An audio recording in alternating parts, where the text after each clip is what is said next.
Let's talk about decks today. Here on the Iowa, we have probably around 50,000 square feet of teak or other wood species deck covering all over the ship, and we need to work on it now. Trapped underneath is a bunch of moisture. You can look at it down here on the deck.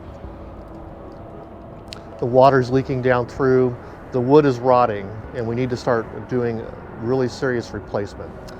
Teak is a traditional material, but teak is really hard to come by now. In fact, there's a moratorium on export out of most countries, and one thing that people don't really understand is that teak takes from 70 to 100 years to mature before it can be harvested. So long term, it's not a sustainable option. So what we're going to do is look at a synthetic and more modern approach to deck replacement.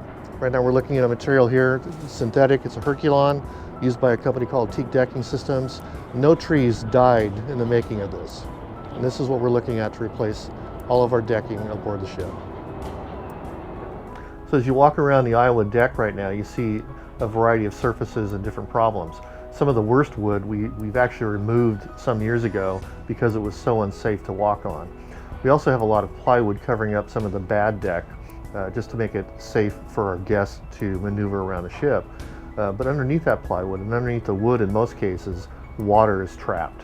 It's down underneath, and it's starting to degrade the deck material, the steel decking underneath. And so we really need to get underneath this thing and get all that wood up, take care of the steel decking problems, and then address the wood.